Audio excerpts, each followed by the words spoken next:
What's going on, it's boy Joe672 coming to you guys a video right now. So the third phase of OTA is going to be coming to a close in 2 days, but the media was there today, so let's get to the news. Two people were not at Eagles OTAs today. That was Alshon Jeffrey and Nelson Agholor were not at OTAs today. It's not mandatory, like we all said. We already know it's not mandatory, but let's get straight to the news. Carson Wentz was seen with a black sleeve on his leg, on the hurt leg. I don't know what this is. Everyone was making a big deal about it today. He had a sleeve. It wasn't just covering his knee. It was covering the top of his knee all the way down to almost his ankle. Now, it looked like it was just something he might just want to wear, but just watching him today and what he was doing, didn't really see a difference in his movement, didn't really see a difference in what he was doing. So I wouldn't really make a big deal out of it because if he was re-hurt or something, everyone's just got to shut the hell up and just let the kid just go wear what the hell he wants. If he wants to wear it's not a brace, it's just some sleeve he put on his leg. And it covers his whole leg. It's not like it covers just his knee or something like that. So he was moving very well in it, so I didn't really see a difference in movement speed. He looked pretty damn quick. So that's really all I got to say about that. Carson Wentz was hitting targets everywhere he was. He hit a 35-yard pass to Deshaun Jackson on the sideline. Hit J. Sarasega Whiteside on a go route.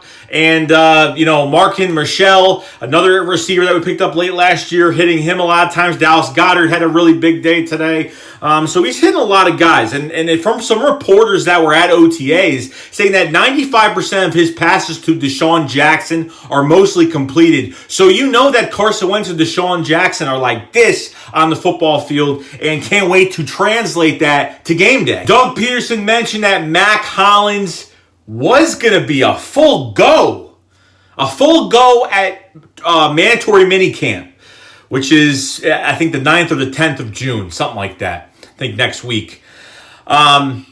He was doing some sprints with Josh Adams today, and he was seen on the field. A lot of pictures of him on the field today. Number 16, his new number. And he's going to be a full go, I think, for mandatory minicamp, which is a good thing.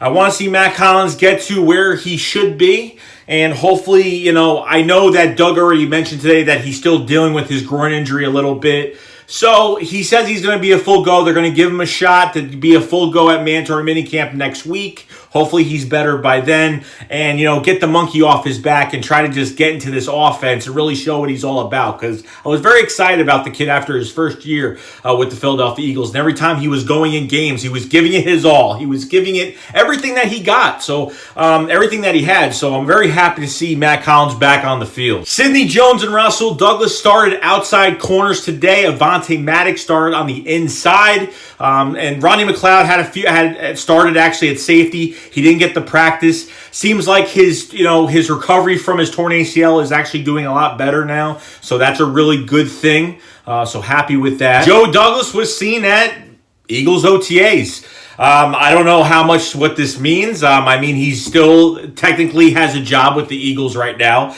So he had a formal interview for the Jets GM position this past Saturday, and then Sunday he went out to dinner with the Jets owners and everything like that. So don't know what that really says. I think it's just him being there because he's got to be there. But we'll see in the future what happens with all that. So Zac Brown got to speak to the media today.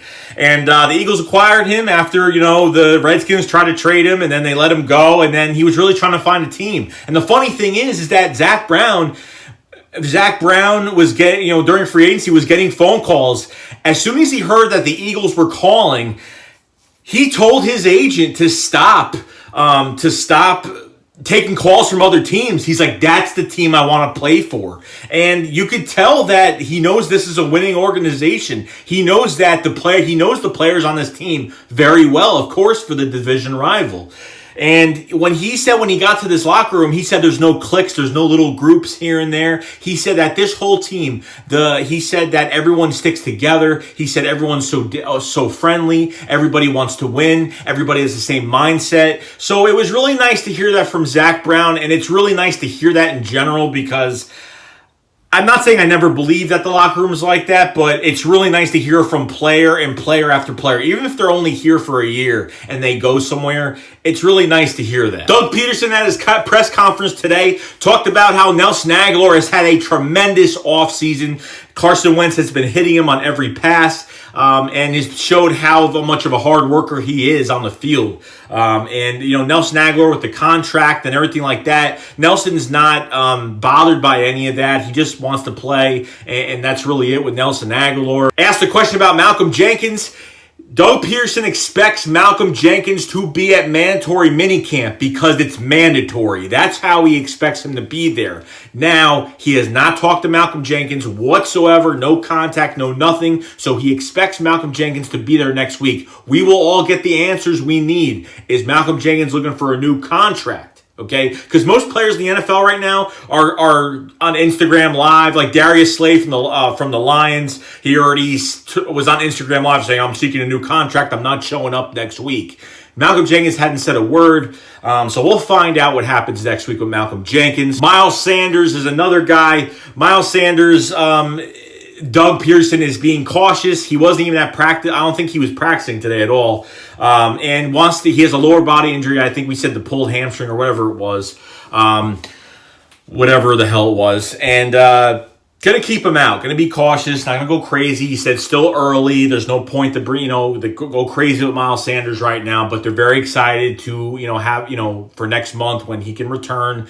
And we'll see what happens by then. Boston Scott, the running back, that we got from the New Orleans Saints and from their practice squad, and he came here, became the kick returner. But Doug is saying he is playing the Darren Sproles role, so he's on special teams. They had him. I actually watched him with Carson Wentz doing some screen passes and some stuff like that. And man, like the wheels on. I feel like I'm watching Darren Sproles when I watch Boston Scott. It's kind of crazy.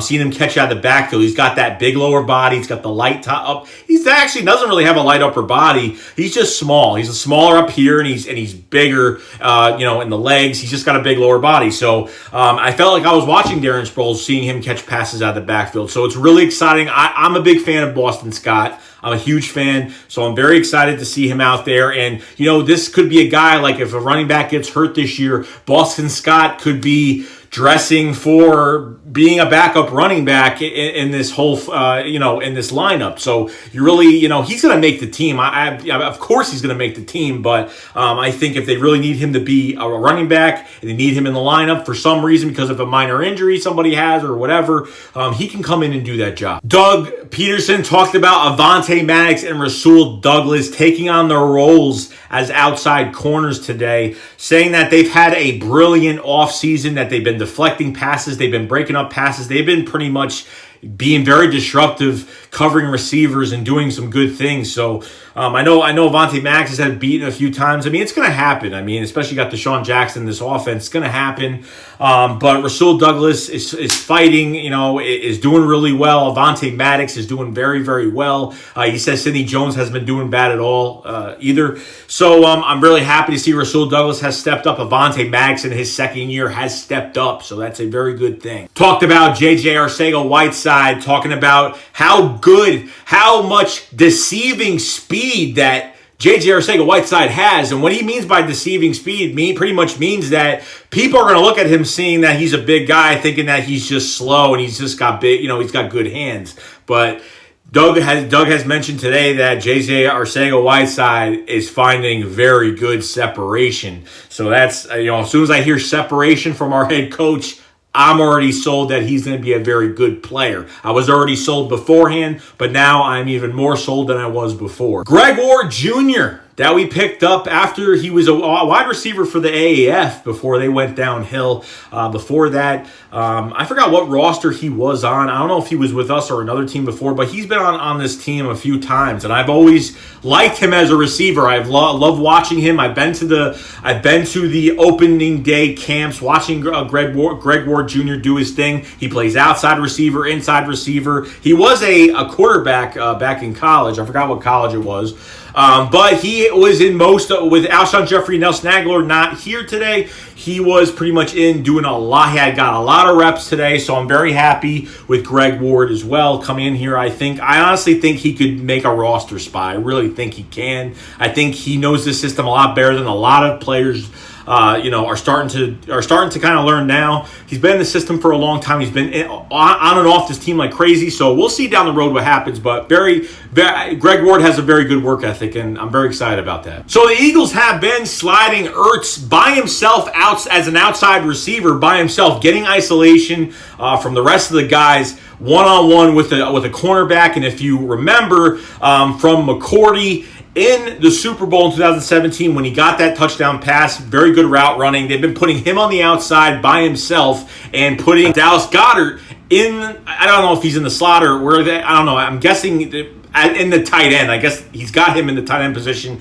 Zach Ertz is lined out wide by himself, and they're doing some really good things with that. So very happy to see that. It's not all about just having a deep threat. They're kind of working in other guys, getting some production at other levels of our team, and that's all that really matters with that. So Brandon Graham has a chip on his shoulder, like the rest of the defense, pretty much explaining that when he was hurt last year, people were kind of putting him down. The media was putting him down. Everybody, even Philadelphia's media, was putting him down because he was never going to be the same player again. But quote-unquote, Brandon Graham said, watch out, it's going to be on this year.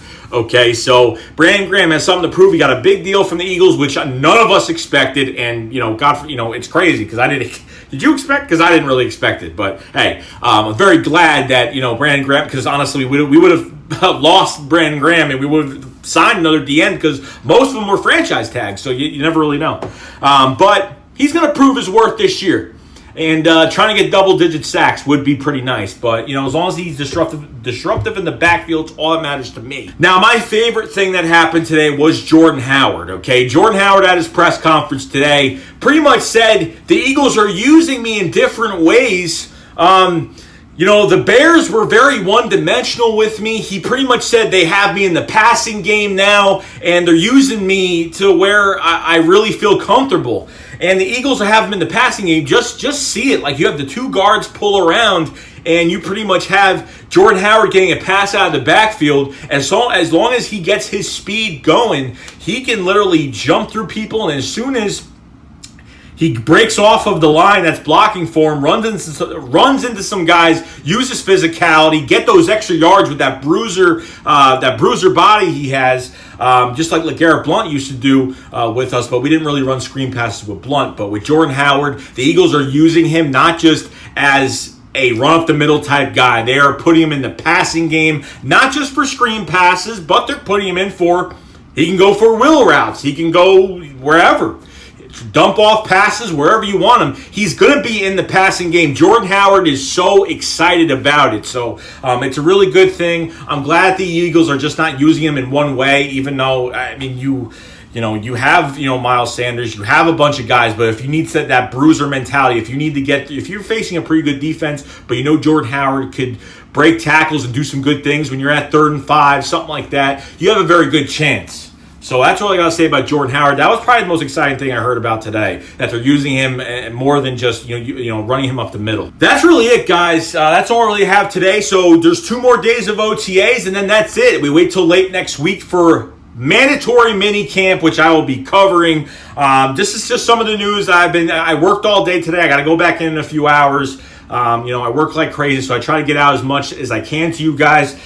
So that's really about it. So I hope you guys enjoyed. If you guys are new to the channel, please subscribe. I cover every Eagle thing that happens, so you're never going to miss a damn thing. So that's it, guys. I will see you guys later. You know how it is. Shake squad up. Fly, fly.